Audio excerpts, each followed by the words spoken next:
Hello. I'm very flattered to be here. Thank you for coming. Today I will talk about.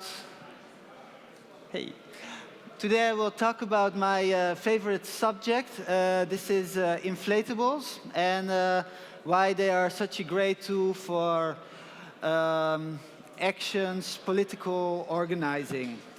And as I was preparing this PowerPoint, I was thinking, what does inflatables,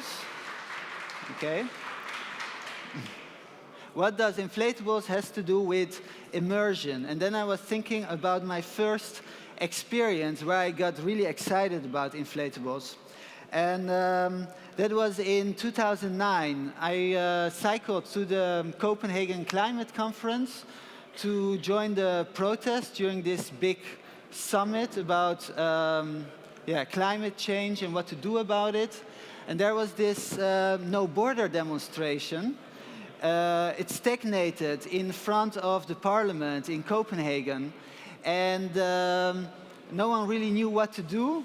And then suddenly they unleashed the ropes of this big balloon. And then police tried to hold it, but then the wind got caught of it. And then people started to run with it.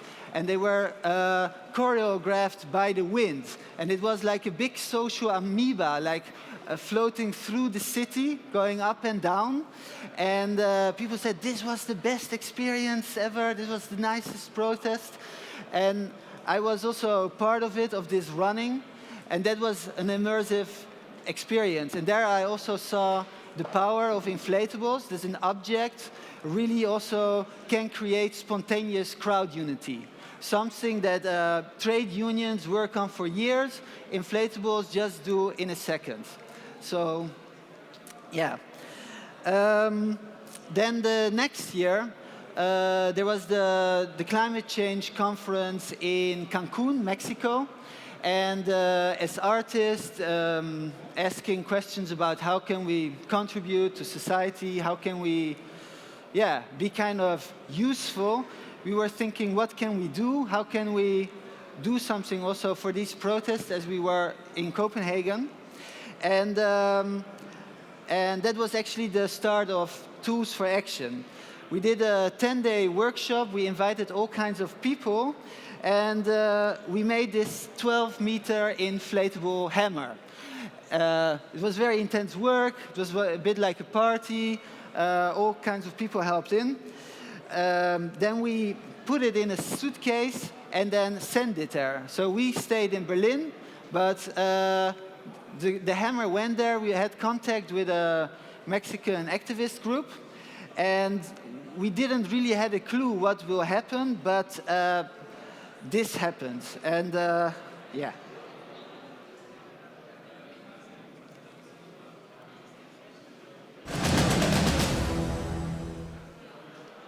While delegates are trying to hammer out a deal on climate change at UN talks in Cancun, Mexican protesters have been carrying a giant silver inflatable tool down the road outside. On Wednesday, one group arrived with a 12-meter inflatable hammer. The blow-up hammer was sent by the German-based Eclectic Electric Collective of Artists. Eclectic Electric Cooperative. Das Symbol der Demonstranten ist kein Solarboot, sondern ein Riesenhammer. Aufblasbar und made in Germany. Hoping to use it to symbolically stamp out the talks. They say it's to allow the demonstrators to symbolically stamp out the talks. Die Konferenz sollte so zerschlagen werden. Pero entonces veo un super martillo plateado impulsado por la chingona resistencia que rompió el hechizo de la invencibilidad del Estado y le dio un lindo recuerdo a todos los que asistieron. But the riot gear-clad police were in no mood to deliver the hammer to the delegates. As it was chucked over the gate, they descended on it, tearing it to pieces. So what you saw was a compilation of different media footage.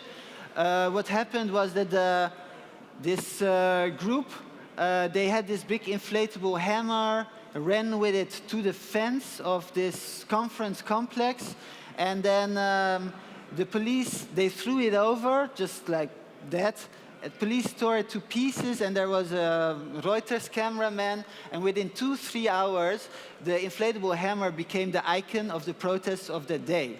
So there we suddenly understood how inflatables can create media spectacles, that the inflatable is almost like a media spectacle, how it like blows up into giant proportions and then deflates again as if nothing happened. And yeah, basically we were art students, we had a bunch of press contacts, and we were just spamming all the time our press release. We didn't know, and then this happened. And that was the beginning of Tools for Action. And we made different tools. For example, here in Russia, with a Russian arts activist group or socially engaged group called Partizaning, we made this 10-meter inflatable saw because the saw represents corruption, how it divides the budget. And it was 1 year after a year of silence, and there were no protests in Russia. Pussy Riot was in jail. 30 organizers have been also in jail. So this was the first demonstration, and for this it was really good to come with some surprising, something that authorities don't know how to cope with, and then that's why it works. And yeah. Sometimes it not totally worked how we wanted. I was in a project with Tilly, my collaborator, who is here in India, and we somehow got involved with a theater group. It was just the time after the Delhi gang rape, and a woman got raped in the bus by a group. And the response of the authorities was very patriarchal, and there was a big feminist upsurge.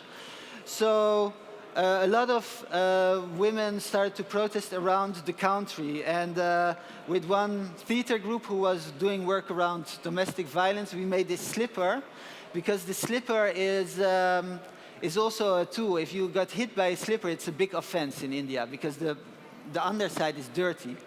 So we try to find symbols that work in the local culture. Even when the object didn't totally work, it still kind of worked.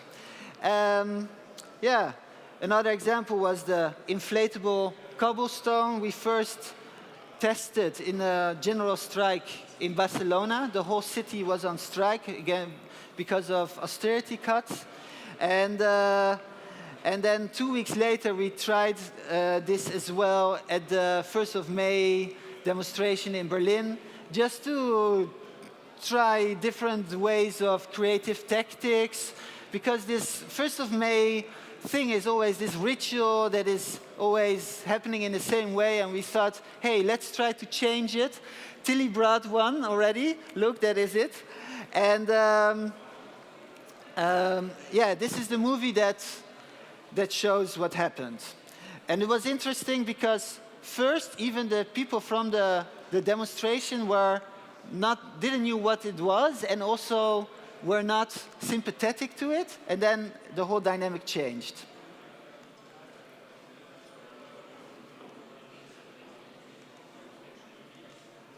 I tried to show the movie. No. Doesn't work, but shall I show it from a different way? 1 second. How can I get in there? Here we go. Okay.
fuertes frente a la policía y al menos no produce daños. Consiste en un enorme cubo hinchable que refleja la luz. El objetivo es dificultar las cargas de los antidisturbios e impedir que graben imágenes. El reflectocubo ya se ha usado en manifestaciones de toda Europa. So basically we did a basically we did a performance or a theater piece intervention in this demonstration and mixed it up a little bit. And yeah, I'm very interested how these objects create situations. Adults become children suddenly because they get reminded of their childhood that they were playing with big balloons, and suddenly there's this big balloon. So we're playing also with skill and proportion, and also how the street turns into a playground, and it is de-escalating. All kinds of things play in it. Yeah.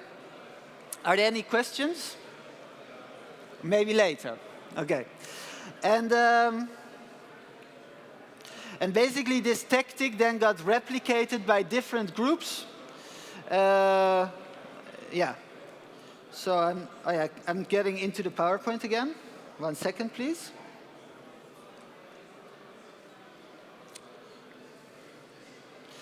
And now I would like to make a jump. This was in 2012.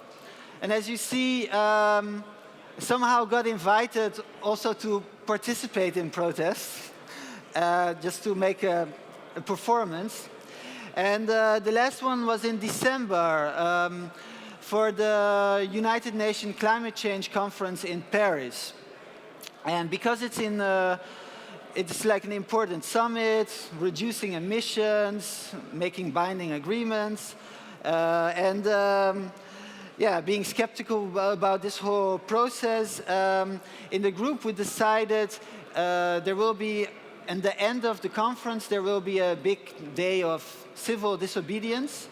And how do we gonna do this? We're gonna do this with inflatable barricades, because France is, actually Paris is the inventor of barricades. The first barricades are from the 16th century. The word barricade comes from the French word barrique, meaning barrel. Hollow barrels were rolled out into the streets. They put stones into it and secured with metal chains. And these were the first barricades. And then after a while, this tactic got spread through Europe. And the French people are really proud of this heritage. So it's again a symbol that really resonates within French culture. Here are some examples of barricades from the Paris Commune, 1871, the left, and at the right, Second World War. Even in the Second World War, the French were building barricades. And when we were there was just a terrorist attack. And there was a ban on protest. With the argument, big people come together, this is dangerous, so that's why protest is not allowed. We saw this also as a suppression of the freedom of speech, the right to protest. And but basically this whole state of exemption really mixed up the alliance and the politics within the protest parties. So then we, as Tools for Action, we decided we make the inflatable barricades, but we send them out to the world. So we export them for this day of disobedience. So we send them to New York and Westchester. This is like north of New York. There they blocked the construction site of a fracked gas pipeline. And the protest happened also in New York at the same time, in Portland, and in London. And now there's also different groups making these inflatable barricades around the world because we exported it. So there's a really active London group. And here in Paris, yeah, although there was a ban on protest, it still happened. And actually, it was very peaceful. And contrary to what you think, it was actually a party. I can show you the video. This is a handy picture, so it's not, it's an immersive video.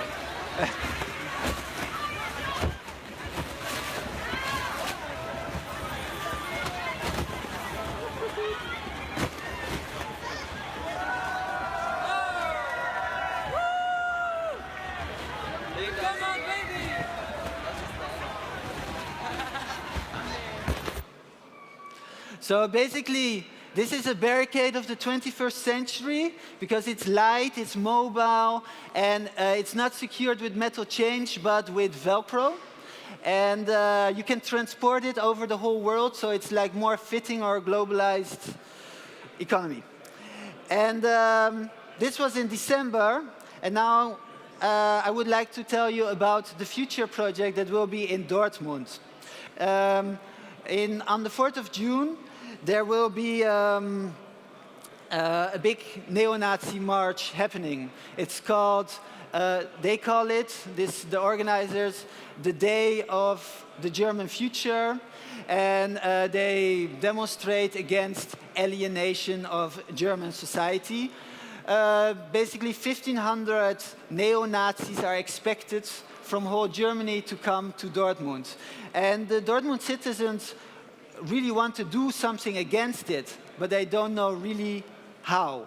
And this is how we get in, by creating different ways of engagement, how people can engage.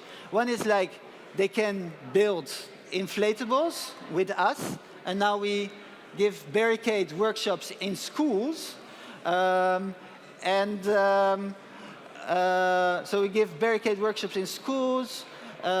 We do the workshops in the theater, and then we do trainings every Sunday. And we also do a crowdfund campaign. So for people who cannot make it there, they can still support it in a different way.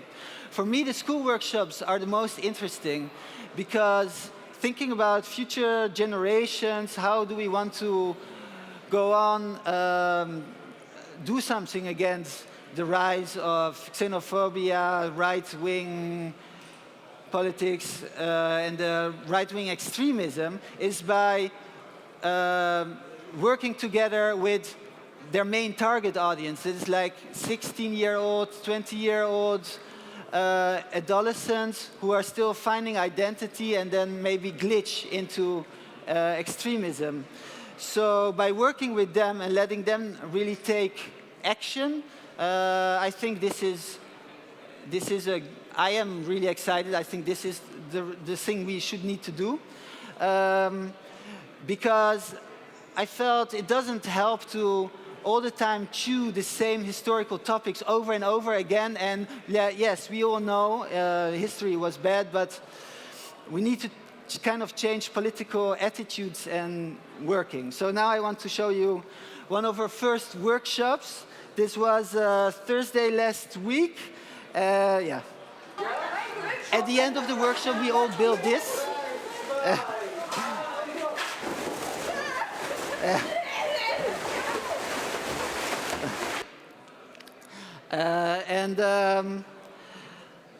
These are from the Phoenix Gymnasium. They're like, it's like from a AG working group called Zivilcourage. And so basically a workshop consists of making the cubes in 4 hours, then going outside in the schoolyard, doing a training with it. And this training I want to do with you in the afternoon at 2, because what I find very interesting is that you have to put the barricade together, and then you can walk with it, you can do different formations and choreographies, and this creates instant cooperation, working together.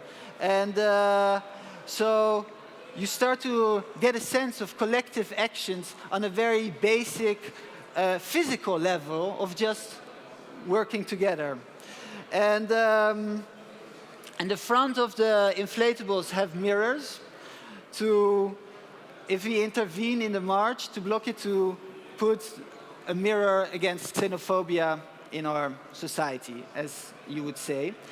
And I have a last crowdfund movie. The crowdfunding just got online on Friday, and I would like you to support me, maybe after the Q&A. And here's the movie. Am 4. Juni 2016 werden rund 1500 Neonazis in Dortmund erwartet, um gegen die angebliche Überfremdung der deutschen Gesellschaft zu demonstrieren. Wir wollen solchem braunen Gedankengut in unserer Stadt keinen Platz geben. Es ist halt gewaltfrei, das ist einfach schön. Die Künstler von Tools for Action planen gemeinsam mit dem Schauspiel Dortmund eine luftige Aktion. Aufblasbare Spiegelbarrikaden. Wir wollen mit der Zivilgesellschaft 200 Würfel bauen und brauchen eure Hilfe. Ich finde es sehr spannend, dass wir hier eine Gemeinschaft bilden und buchstäblich mit dem Bauen von aufblasbaren Würfeln, dass wir damit den Neonazi-Aufmarsch blockieren. Ziel ist es, den Marsch der Neonazis in Dortmund zu verhindern und unserer Gesellschaft den Spiegel vorzuhalten.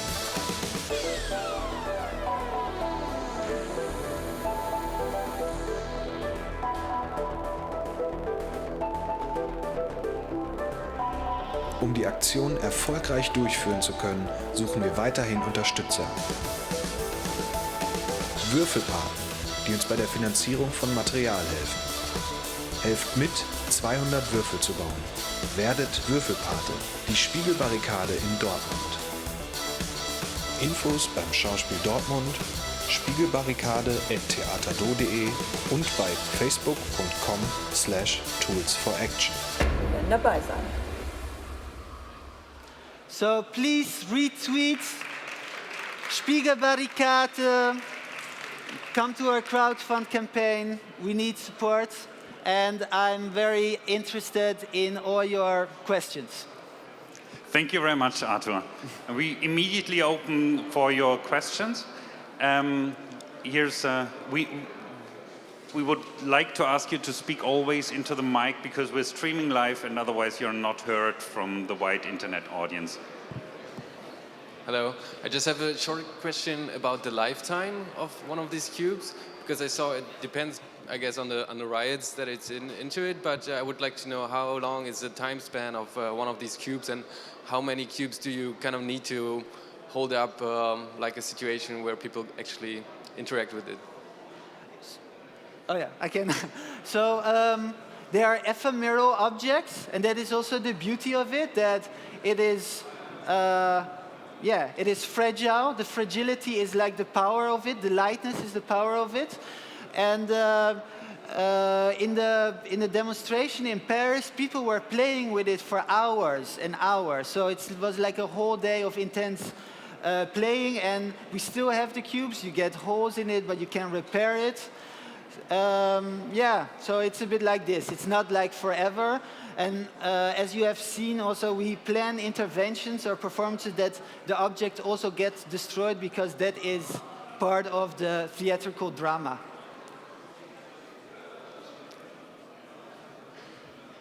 Hey, I like the idea of how those inflatables are really shaping public space temporarily. I was just wondering whether this technique would be also, well, I mean, has the challenge of being that corporations and marketing activities would also like adopt this, and this way it would lose its effect, or you've seen any response from that perspective? Yeah, so this is like basically the main issue. Inflatables have been always used from the beginning, from the 1930s, by advertisement. The Macy's Thanksgiving Day Parade, the 1930s, started in New York. Basically, it was promoting the shopping time before Christmas, and this parade is still going on. One of my the groups I'm very interested in is from the 1970s. Is like the Event Structure Research Group. They did events, and what happened? I think your time is up. Okay. I wanted to show that picture. Anyway, so they did events, and then afterwards all these events got incorporated into event marketing in the 90s. So what we try to do is have a subversive content and do a subversive situation. Because what advertisement is always doing is more like doing a parade or having it as an installation, something like this. And what we try to do is create situations of dialogue, of interaction, what is not interaction, I would say, or creating decision dilemmas to really provoke a kind of a reaction. But I think provoke is not always the right term. Artúr, I'm sorry, but we have to finish now. I wish you best of luck in Dortmund, and Dortmund is not far away if you want to play with that in facing. Yeah, well, come 1,000. at 2. Come at 2 and try the inflatable barricade. We have 17, and we're going to do analog Twitter, because basically every cube will be a letter, so you can make your analog hashtags. So I would like to invite you to come at 2 in the relaxed area, and we will have some fun. Thank you. Thank you very much, Artúr. Great having you.